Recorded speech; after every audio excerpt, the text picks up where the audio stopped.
apocalypse has arrived, and a bone-chilling winter is descending. Curled up in my sand dune villa, the lingering warmth of hot pots still in my belly, I recline on a rocking chair by the fireplace. The scent of roasting sweet potatoes fills the air as I drift in a contented haze. Meanwhile, miles away in their rented downtown penthouse, my ex-husband Pete and his wealthy new girlfriend Linda shiver violently, desperately fighting over the last scrap of frozen meat. On the surveillance feed, Pete screams into his phone, "We have money. We are the upper class. You have an obligation to serve us first." But I've been reborn. Reborn. On the very night I lost my baby. That fateful day, Pete had asked me to dinner at the restaurant where he'd proposed. Elated, I brought the ultrasound photo taken just that morning. What awaited me, however, was Pete holding his boss daughter Linda Shand, casually tossing me a divorce agreement across the table, clutching the papers. I wandered home in a daze, unwilling to let my unborn child grow up fatherless. I drove to Pete's parents' suburban villa, hoping they might reason with their son. As soon as he arrived, his mother greeted me with, "The forecast says heavy rain's coming. Move those potted plants on the balcony inside." While shifting the heavy pots, I stumbled. I crashed from the veranda into the garden below, the terracotta shattering around me. That night, my baby was gone, now lying in this sterile hospital bed, staring at the white ceiling and the confirmation of my rebirth. These memories flood back. My heart feels crushed by 100 hands. Pete entered with his parents. His mother tilted her chin, looking down at me. "We know what happened. It seems you and our family simply lack destiny. Forced affection brings no sweetness. Sign the divorce agreement quickly." His father adopted his usual veneer of kindness. "How many people always strive upward. You Ray, a sensible girl. You understand. Don't worry. We've covered the hospital fees. Just sign quickly. Keep quiet. And we want to burden your parents with this." Pete placed the agreement beside me, his voice icy. "You could and even protect our child.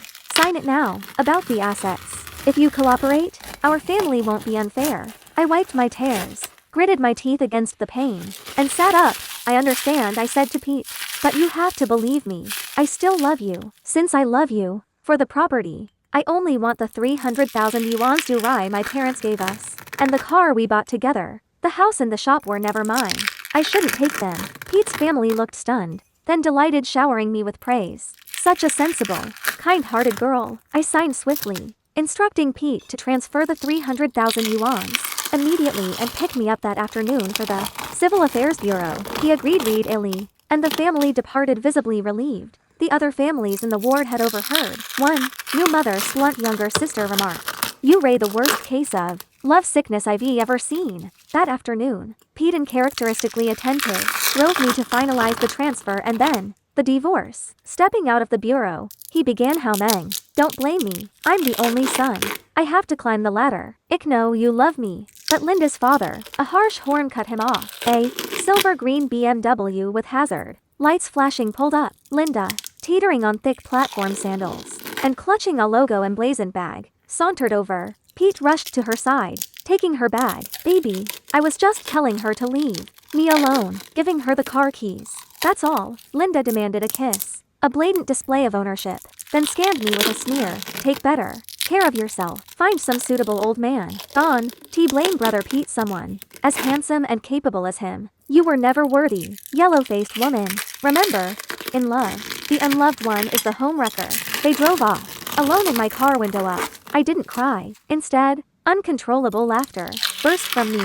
In my past life, I'd been oblivious to Pete's entanglement with Linda. I'd foolishly blamed myself, refusing the divorce, desperately trying to salvage our marriage. It wasn't until Pete's parents brought Linda to our rented penthouse to claim ownership that I realized I was the joke. Then, the disaster struck. Stranded, I survived frugally on supplies stored in the penthouse utility room. But Pete's family returned with Linda, stole my provisions, and forced me out into the blizzard to see avenge. When I refused, they pushed me into the lethal storm. In my final moments I faintly heard, "Let her freeze. Meat will be scarce later. Those who like it will have their whole family in good health and smooth career." More full stories are available in Lala Full Story. Like and follow so you won't get lost. Thank you for your support. In 45 days, the extreme cold would officially descend, but this time, only 44 days remained until that devastating freeze, wiping away tears of mirth, My first act was simple. Buy a lottery ticket. Yes, in my past life, I'd been an avid player, studying trends and buying a daily 10 yuan ticket. Now, I vaguely recalled 4 key numbers from the next day shockpot. Playing it safe, I used a systematic betting strategy, spending 2,000 yuans across several different shops based on my fragmented memory. Tickets secured. I immediately hired an online moving company, paying extra for same-day packing. At the penthouse, midway through, Pete's parents returned. His mother, flustered by curious neighbors, pulled me aside sharply. What's this spectacle? We're a respectable family. I smiled, freeing my arm. Auntie, it's Pete Switch. Can't leave any trace of me here, or Linda will be furious. Mentioning her son worked instantly. Hurry up then, take all your worthless junk. And be careful with our furniture. My clothes, Pete's clothes, bought by me over the years. Our wedding bedding. My book collection all packed and loaded. Then the storage room. Instant noodles, dried goods, toilet paper. Hometown specialties from my parents. My emergency survival kit gone. Pete's parents watched disdainfully as workers hauled away these worthless items. After a left, they changed the door code immediately. I walked away without a backward glance. Of course, they didn't notice the carefully chosen curtains, each hiding any camera I'd installed. This time, I would have a front row seat to the unfolding drama of human nature. Without me as their scapegoat, who would these selfish people turn on next? Just like my past life, Pete whisked Linda off to Southeast Asia. When they returned, autumn had settled over China. No one suspected this winter would be unprecedented. Last time, clinging to reconciliation, he was my college sweetheart. After all, I'd stayed in the penthouse, waiting. During that time, Pete's parents first dang let a 2,000 yuan compensation for leaving quietly. When I refused, they hurled insults. Shameless, clinging barren, useless to Pete scarer. They even called my parents, accusing them of raising a daughter who seduced their son, claiming Pete married me out of pity. My proud father suffered a stroke from the rage and was hospitalized. After the freeze hit, I never heard from them again. How stupid I'd been. All I craved was a shred of decency, a simple "I loved you" or "I'm sorry and I won't have let go." College memories flooded back. Him tricking me into drinking, promising forever, me doing his homework, thesis, award-winning projects, us both entering the province stop architectural firm, only for me to surrender my lead designer role to support the man I planned to build a life with, helping him become the rising star. Looking back, I despised that lovesick fool. After moving, I sold the car from the divorce and rented a truck. Temporary lie, storing everything at the moving company slot. Alone in a hotel room at midnight, I refreshed my phone with trembling fingers. The Weihen tree called all numbers perfect lie. My lavish systematic bet paid off. Total winnings over 1,000,000 yuan. Enough for doomsday supplies. Changing into Incon's pie, Hugh's clothes and masking up, I left the hotel. 43 days until the freeze. Money in hand time was critical. Checking out and changing again, I took a taxi to the moving company, loaded the truck with my belongings, and raced overnight to my remote mountain village. Hometown. After a harrowing drive on treacherous roads, I arrived at dawn. Seeing my parents, tears streamed down my face. Having failed to contact them at the end of my last life, the sight of them healthy filled me with profound gratitude. They saw my tears and the truck, demanding answers. Apparently, Pete's parents hadn't told them about the divorce. He silent lie. I explained I'd been pregnant but lost the baby, and doctors advised returning home to recover. My traditional parents would accept divorce outright, especially my father, who treated Pete like a son, always urging me to prioritize my husband as family. They would believe me or my story of rebirth without seeing Pete's true nature. Sure enough, my father's secret lie called Pete no answer. He tried Pete's parents' silence. Thankfully, I'd texted Pete's family earlier, reminding them to keep the divorce from my parents. It was unnecessary. They always looked down on my rural parents. Cutting contact after the wedding, 42 days left, ensuring my parents took their daily meds. I drove them to the county hospital, parked nearby, and showed them key footage on my phone. The video showed Pete's parents returning to the penthouse, cursing, "Country bumpkin taking all that junk. Good riddance, she never even gave us a grandson." Then, such a waste of my son's potential. Pete's mother wanted to buy new supplies, but his father stopped her. That nouveau rich dotes on Linda let her pay for furnishings. They mentioned Pete and Linda were still traveling, needing little. Pete's mother agreed, simply rearranging furniture and clearing my leftover items. The next clip, Pete arriving with Linda, declaring the pen thous their marital home. Linda cooed about his patience. Waiting 6 months. Pete fawned. Blame my ex-wife, a quiet country girl. Only good for drawing. Useless for anything else. My parents stared. Stunned. My mother sobbed, how dare they? Why didn't you tell us sooner? My father pushed open the car door, trembling as he lit a cigarette, leaning heavily against the trunk, smoking furiously. When they calmed, I told them everything, the divorce, the miscarriage, sobbing uncontrollably. My mother held me as we cried together, then it dropped the bigger bombshell. The apocalypse was coming. The entire northern hemisphere would face unprecedented, prolonged cold. We had to prepare immediately. They stared in disbelief. My mother cried. Don't scare me, child. Calmly I stated. Around p.m. today, breaking news will report a massive earthquake and tsunami in Japan. If it happens, please believe me. At 3:25 p.m., their phones buzzed with the Japan disaster alerts. Emit their eyes. Mom, please trust your daughter. We have no time to waste. My father crushed his cigarette. Let's do it. A atheist once said, you deface a great trial at 35. This must be it. For all of us. My village nest led deep in the southern mountains. A concrete road existed, but transport was poor. Most residents had moved to towns. My parents, migrant workers for years. Dad, a self-taught electrician. Mom, a cafeteria cook. Dreamed of retiring here. A villager was selling a remote 3-story house for 150,000 yuan. My father bought it. In my past life, the first blizzard flooded southern city's ground floors, followed by hurricane force winds that shattered glass. Then relentless snow, acidy untouched by snow for 50 years, saw drifts over 8 meters. This house needed serious reinforcement. Ire called a northeast Chinese contractor I followed online who built in the south. It called him. Could he install northeast style insulated walls? He laughed. That's our specialty. Coincidentally, their project ended the next day. I offered a premium price, paid a hefty deposit, and begged them to come. 40 days left. Impressed by the payment, they arrived the next day. My father bought truck loads of bricks while I ordered insulation materials per their specifications. Within a week, they thickened the walls with double brick layers and insulation, adding proper fireplace flues on each floor. Fearing deep snow, I had them build a sturdy peaked roof with observation windows. The original owner had dug a well near the kitchen window. I had them cut a door, connecting it directly to the kitchen, and build a small shed over the well. They heightened the courtyard wall to first floor level and installed a heavy steel gate. Noticing workers using pulleys for bricks, I asked them to install a sturdy pulley system in the backyard for lifting supplies to each floor. Citing my parents' age, for security, I ordered thick and EDF doors and windows, replacing everything. Villagers joked. Old Meng hiding treasure?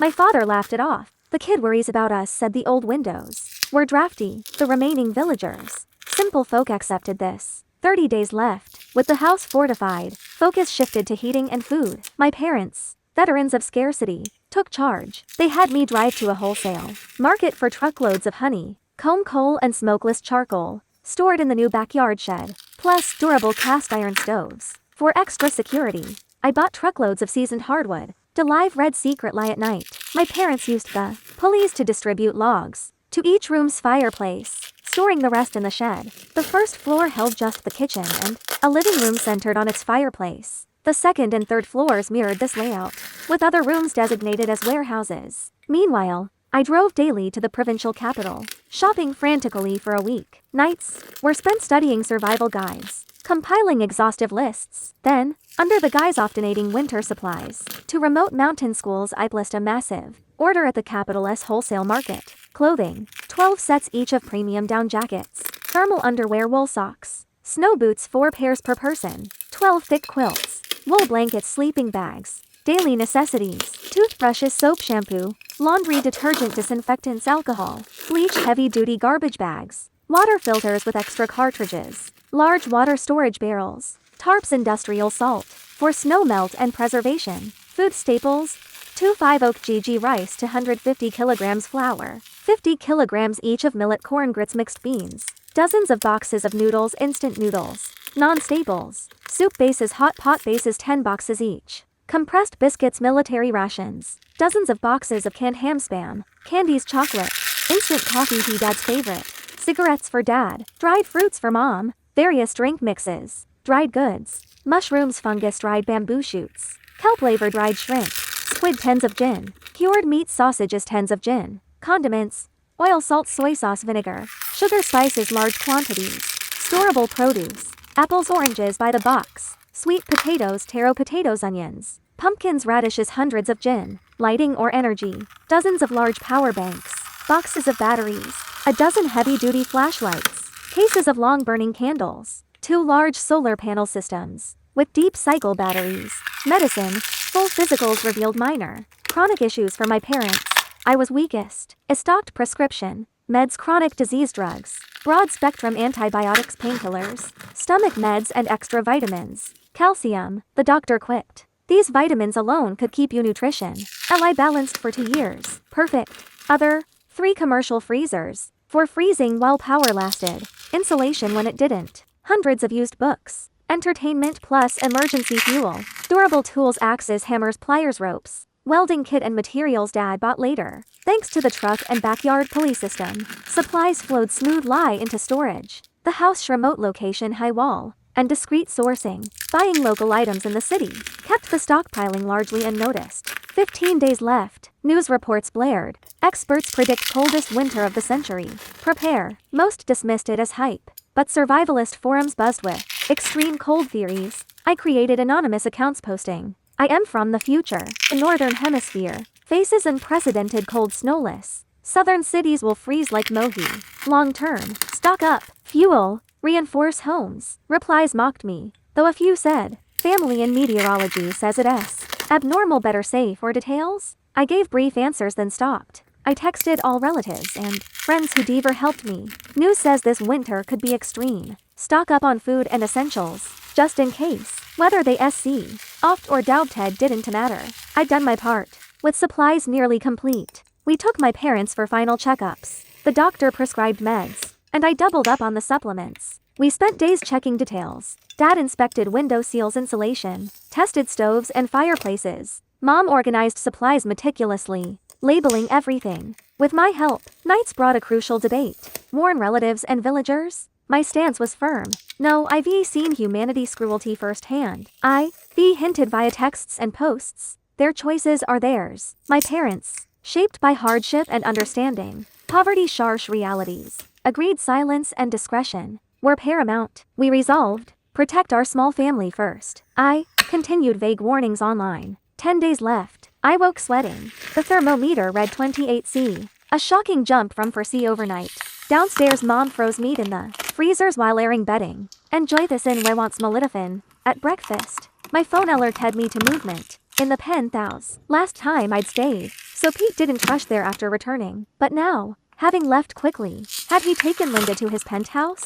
I clicked the camera feed. It was Pete's parents directing cleaners, arranging new bedding and fruit platters, preparing for guests. Pete's mother complained, tiring me to death. His father snapped, be grateful. Your son's Macau debts would have ruined us. Stop whining, she shot back. I've sacrificed enough. If I had tofen that pregnancy test in her bathroom trash 2 lines, for a Chang's future, I'd have kept my first grandson. Pregnancy test. The word struck like lightning. After marriage, Pete's mother gave me tests weekly. One day, a client call made me forget to check it. They knew all along. Making me move those plants was deliberate. Tears fell as I excused myself. Upstairs to watch more. After delivery workers left, Pete arrived with Linda's family. Linda preened. Dad, Mom, I told you Pete's a catch. This penthouse? He bought it outright. Her parents nodded. Since you're set on him, treat her well. This house shows you value her. Pete beamed, of course. Mr. Liu, I'm like your son now. Linda will live like a queen. Confusion wore red with disgust. I knew we'd only rented it for 6 months. He'd lied outright to impress them. How utterly blind I'd been. 9 days left. The unseasonable heat persisted. The penthouse feed showed Pete and Linda moving in. Her designer bags overflowing clothes. TS. 2 massive fridges installed. One for daily deliveries. One exclusive lie for her drinks and skincare. Pete fawned. Linda's such a delicate princess. Bored by their antics, I checked news. Most mocked the experts, calling it a down jacket sales conspiracy. My morning posts drew vitriol, showing screenshots to my parents. Any lingering savior thoughts vanished. My father suddenly exclaimed, forgot something. He rushed me to a neighboring city hardware market. We bought welding rods, steel bars, plates, and farm tools. The hateful messages had driven home a truth. Self-defense was as crucial as supplies. Stuck in traffic on the return, I heard frantic yelping and shouts. Road workers surrounded a mother wolf dog protecting pups, hidden in bushes. She stood her ground, bleeding but defiant. One worker said, "Strays won't survive winter, be good. Pups might last till spring." I saw 2 fluffy pups peeking from the brush. "I'll buy them," I declared. The workers haggled. My father offered 150 yuans, and they agreed. An old man feeding strays nearby helped lure them to our truck. With milk, we bought bones, pet formula and more milk. At the vet, the mother's wounds were treated, non-life-threatening. The pups were healthy. We named them Big Yellow Mother, Fluff and Ball. Mom fretted, feeding dogs when we might starve. Dad petted the pups. Fate brought them. Maybe they'll protect us. Weaklings. Their cuteness melted some tension. 3 days left. Temperature stabilized at an unnerving 10°C. Dad found an old magazine. Rural new technology older than me. Learned trap making from this caught rabbits and pheasants to feed you, he said, firing up the welder to craft traps and reinforcing slingshots, while I collected smooth stones. Mom fried meatballs and preserved vegetables. The dogs explored the riverbank, chasing each other joyfully. Training them using a dog training guide became our pastime. They learned sit, shake, eye down, dad back. Team Fluff Mom championed Team Ball, their rivalry filling the house with rare laughter. Doomsday arrives one day left. Snow began falling heavily at midnight. Millions awoke shivering to a world turned white. By 10:30 am the snowless city was buried under waist-deep drifts, with no sign of stopping. Standing behind the thick insulated window, watching the relentless snow and howling wind, I breathed a sigh of profound gratitude for our preparations. Panic erupted online. Desperate crowds rushed out to avenge supplies. In the penthouse, Pete and Linda, reliant on central heating, woke late sipping coffee, watching the chaos below from their warm perch. Pete remarked, "Glad we're not them, darling." He called suppliers, demanding priority delivery. No one answered. I knew their complacency wouldn't last. That night, the snow-intensified drifts climbed past first-floor windows. Temperatures plummeted to 30°C. It was the start of winter. The country lay silent under the suffocating white blanket. Mom insisted on a feast. Braised pork ribs, stir-fried beef with peppers, spicy boiled shrimp, stir-fried potatoes, dry pot cauliflower, and steamed coarse grains. The fireplace roared, warming the room. After breakfast and feeding the dogs, we cooked. The aroma of Mom's stewing ribs soon had the dogs begging comically. Stir-frying the beef filled the kitchen with spicy smoke. We all fled, coughing and sneezing, dogs included. Mom switched to boiling the shrimp, sitting together eating steaming hot food, sweating slightly while the blizzard raged outside. We felt a deep quiet gratitude. Later, I checked the penthouse feed. Pete and Linda huddled under blankets. The central air cranked to maximum. The fridge was empty. Wine bottles littered the floor. Linda cried, "Pete, it's freezing. There's no food. Will it ever stop?" Pete feigned calm. "We ran in a luxury building. They have generators. The wealthy always get supplies first." He ranted at the property management in the resident group chat. No reply. I smiled, posting 6 photos to my private social media circle. Crackling fireplace, spicy shrimp, braised ribs, the snowy vista outside our window visible only to Pete's family and Linda. No caption was needed. Deep freeze day 7. Temperatures plunged to 40°C. Indoors, we now wore down jackets. With every stove and fire place lit, we sipped hot tea. Dad occasionally took a sip of strong liquor. Internet died, but radios worked intermittently. The northern hemisphere was devastated. The southern hemisphere scorched. Riots erupted in unstable regions. Cities struggled. Survivors fled towards rural areas. Governments urged calm and mutual aid. City relatives called via satellite phone, panicked, offering money to stay with us. My parents sent photos. Snow piled above second-floor windows. Roads impassable. The calls brought tears, pleas, and eventually angry accusations. We hung up, the silence heavy. Thankfully, the dogs lifted our spirits. With the dog training guide as our Bible, they mastered wait and come. Dad's Team Fluff and Mom's Team Ball competed fiercely, filling the house with laughter. If the internet worked, I'd be avid influencer, Mom joked. Their antics made the long hours bearable. Crisis and turning point around 3 weeks in. At a.m., frantic barking jolted us awake. A metallic clanging echo ed near the 3rd floor. A man whispered, "We saw smoke from the chimney." Another growled, "Who cares if someone's home? Those dogs mean people. Or meat." A chillingly familiar voice saw them hauling supplies in a truck. Rich pickings. At least 5 men won intimately. Knew our security setup. They tried picking the locks, then moved to cutting the third floor bars weaker, designed for ventilation. The dogs barked ferociously, charging upstairs. As I grabbed an axe, Dad stopped me, a grim smile on his face. Moments later, screams and heavy thuds erupted. Traps. My leg. Run. You idiots. He'd laid caltraps and snares. Injured in such cold, they wouldn't last long. We took shifts guarding through the tense night. The next morning, the dogs barked again. My parents stood in the yard, the dogs growling towards the wall. 5 came last night, Dad said grimly. Or abandoned. Facing death so starkly weighed on us. But we pushed forward. We were having spicy, boiled fish for lunch, ward off the bad luck, Mom declared. A hot, fragrant meal lifted our spirits. Dad spent the afternoon reinforcing and adding more hidden traps. Later, smoke rose from another village house fire. Dad doubled down on fortifying our defenses. A week later, temperatures hit 50 C, freezing everything solid. The raid ceased. Enemies end around 1 month in. Snow buried 2 and a health stories of the house. A brief lull brought weak, intermittent internet. I checked the penthouse feed. The living room was stripped bare. The kitchen Ames's. Switching to the bedroom showed an empty bed. The closet door shut. Suddenly, 2 ragged figures stumbled in. Pete and his father, unwrapping filthy rags. Pete's father gasped, "Where's Linda?" Pete, face bruised and swollen, spat, "Gone. The bitch found out the penthouse was rented. Flipped out. I hit her. She pretended to go find food, then hook it up with the property manager. They beat the crap out of me. She's probably warming their beds now." His father asked, "Your mother came looking for you. Seen her?" Pete snapped, "Who cares? Frozen stiff somewhere. Serves her right." His father paled. "If only our villa hadn't been seized, we wouldn't be here." Pete snatched a frozen potato and a health bottle of liquor from his father. "Food," his father forced, a sickly smile towards the camera. "Chow Meng, we saw your posts, you're doing well. Where are you? We should unite. A Chang can protect you."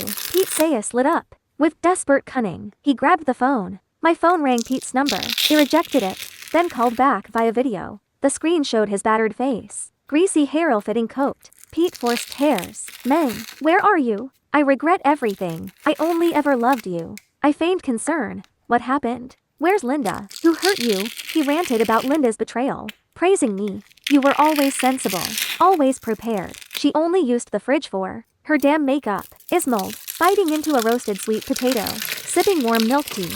Pete's face contorted with rage. He screamed, smashing the phone against the wall. Then the penthouse door burst open. Linda, clad in thin pajamas, was shoved inside by 2 men in stained property uniforms, followed by others wielding pipes. Property management had become a brutal gang. The leader, face scarred, slapped Pete hard, calling us bastards behind our backs. Pete crumpled, begging, "I'm the bastard. Spare me." Linda lunged for the closet, grabbing blankets. The leader yanked the closet door open. Linda screamed, retching violently. The fighting stopped. All eyes fixed on the closet. Pete's mother, naked, frozen solid, legs grotesquely splayed, flesh torn, blood blackened. His father collapsed, dead from shock or heart failure. Pete, blood streaming from his nose, babbled incoherently. "Not me. She volunteered. Said her flesh would keep us alive. She wanted to." The leader questioned Linda, who sobbed hysterically days ago. "No food. I found a frozen fish. Pete attacked me for it." His mother tried to stop him. He smashed a bottle, went for me. She got in the way. The glass. She pointed a trembling finger at Pete. "Murderer." She tried to flee, screaming murder. The leader nodded curtly. 1 man chased after her. He glared at the cowering Pete, kicking him contemptuously. "Disgusting." They left, taking the blankets and any scraps. Watching the silent, blood-smeared room on my screen, I cried tears of profound relief, of final release. Ball nuzzled my cheek, grounding me. Outside, I heard my parents laughing, throwing snowballs at each other. The dogs yelped playfully, chasing the flying snow. I wiped my tears and smiled. The snow will stop. Spring will come.